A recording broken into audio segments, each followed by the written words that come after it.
Greetings, my friend.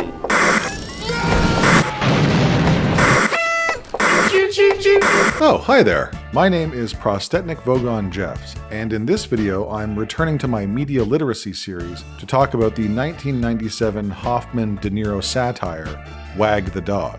Directed by Barry Levinson from a screenplay by Hilary Henkin and David Mamet, Wag the Dog is a dark comedy with great performances by an all-star cast. But before we discuss the film, let's get everyone up to speed. Wag the dog is a political term derived from the idiom, the tail wagging the dog. It refers to the act of diverting attention from a damaging issue and is accomplished through subterfuge or military force. And on that note, let's check out today's lesson. Oh, pay no attention to that man behind the curtain. Pay attention to that man behind the curtain.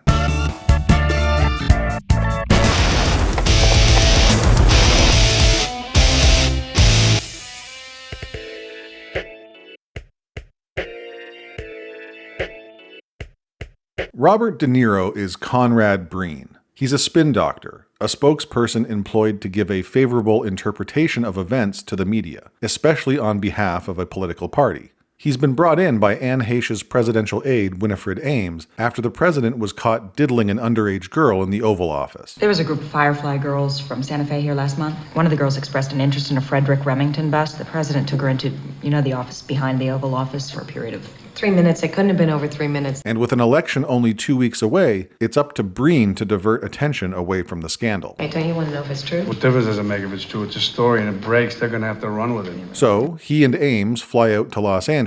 On their way, Breen creates a narrative about a fictional war in Albania. We can't afford a war. We're not going to have a war. We're going to have the appearance of a war. Just as news of the presidential scandal hits. With the election only days away, the big question is, how much will this scandal affect the outcome? Breen and Ames then meet with Dustin Hoffman's Hollywood producer Stanley Motz. And you want me to do what? We want you to produce. You want me to produce your war? And discuss the notion of producing a fake war. It's a pageant. Sorry, right. We need a theme, a song, some visuals. We need, Not a war. It's a pageant. A pageant. It's a pageant. It's a pageant. That's what it is. Motz is lured in through the creative brainstorming session and ideas start to fly. He starts putting together a team to bring the fake war to life. He casts actors for staged news footage, and Harlan Williams shows up with a bunch of dogs. What you got here is basically a cross between a dog and what is substantially I don't want a cross. I just want kittens. He didn't want dogs, he wanted kittens. And why is Kirsten Dunst holding a bag of Tostitos? These are chips. Yes. Can I hold a kitten? No, we'll punch it in later, right there. You're gonna punch the kitten later? Yes. The fake news footage is leaked to the press and, surprise, they run with it. I don't believe you! It's enough to throw the media off of the underage girl scandal. Unfortunately, the CIA is spying on Breen and Ames, and they uncover their hoax. There is no war. Of course there's a war. I'm watching it on television. William H. Macy's Agent Young confronts them and threatens their plan until Breen puts on his charms and convinces them to look the other way. The war of the future is nuclear terrorism. It is, and it'll be against a small group of dissidents who, unbeknownst perhaps to their own governments, have blah, blah, blah, blah, blah. But during a recording session for a theme song, orchestrated by Willie f***ing Nelson, Breen and his team receive reports that the president's rival candidate, Coach, has effectively ended the war through his own media narrative. That it is resolved. The CIA confirms that our troops along the Canadian border and overseas are standing down. He just ended the war. And immediately, the media refocuses on the sex scandal. Unwilling to give up on his project, Motz develops a fictional war hero who is stranded behind enemy lines. Willie Nelson's Johnny Dean is tasked with creating a new theme song for the POW, based around the concept of being discarded like an old shoe. Is there a way we can make it sound old and scratchy, like a hiss? Breen and team decide to age the song so it sounds like it's an old, forgotten tune. They even sneak it into the Library of Congress to sell the lie. But the president isn't on board with a speech he has to give. He thinks it's corny. So Motz performs the speech for a room full of secretaries and brings them all to tears, convincing the president to use the speech and continue the ruse. In the speech, the president references the fictional war hero, William Old Shoe Schuman. who happens to be nuts. He's fine as long as he gets his medications. And if he doesn't get his medications... He's not fine. Certifiably and criminally insane. A heavily medicated convict with a bean obsession. We're trying to do this thing.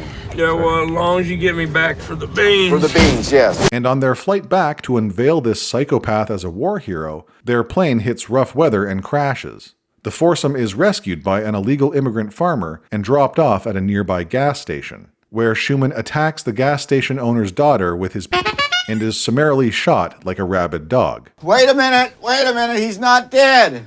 He's alive. So a military funeral is orchestrated in place of a homecoming celebration. With the hoax a success and the president's re-election a near certainty, Breen and Motz celebrate and enjoy their victory. For a few moments. Motz gets upset when he sees the media credit everyone but him and his behind-the-scenes efforts. But I'm not going to stand here and let two dickheads from film school take it. Even though he's been told multiple times that he can't talk about what he's done to anybody, he still wants the credit. You're playing with your life now. Oh, my life, my life. I want the credit. He is defiant in the face of Breen's warnings. Reluctantly, Breen is forced to give his security the signal to take out Motz. In a footnote for the film, Motz's death is reported on the news, And this just in. explained away as the tragic result of a heart attack. The president is re-elected, and a news report suggests an Albanian terrorist organization has taken responsibility for a recent bombing.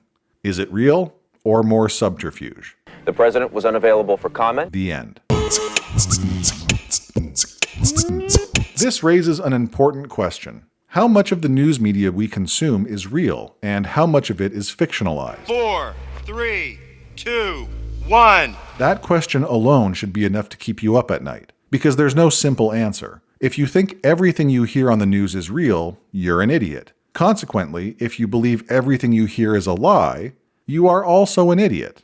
The truth of the matter lies somewhere in the middle, and this is to say nothing of the political bias of certain news outlets. I don't know what you're talking about. Which makes discerning fact from fiction immeasurably more difficult. Oh, well, yeah, no, that's not good. Okay. This reminds me of my favorite quote, often attributed to Edgar Allan Poe, though there are some earlier instances of it in literature, which says, "The time will arrive when you will learn to judge for yourself of what is going on in the world, without trusting to the gossip of others. Believe nothing you hear, and only one half that you see." This line is as true today as it ever was, though it does need updating for our modern world. With a planet full of tech-savvy creatives and the approaching storm that is artificial intelligence, it might be better if the adage were updated as such. Don't believe any of it. Wait.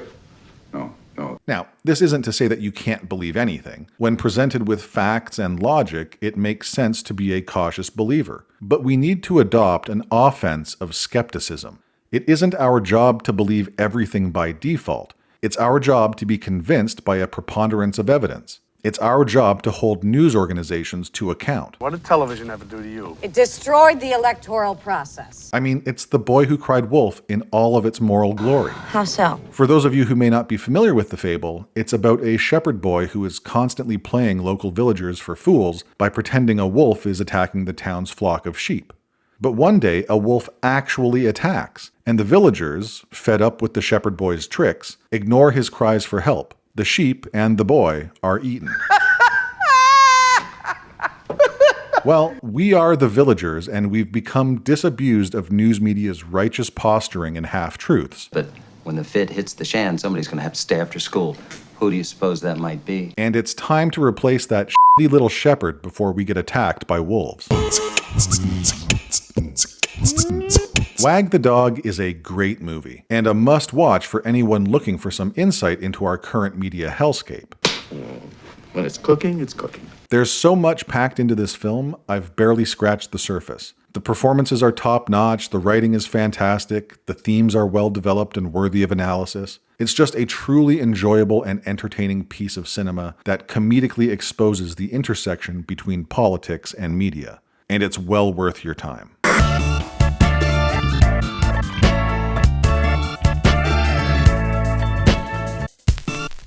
Don't forget to like and subscribe.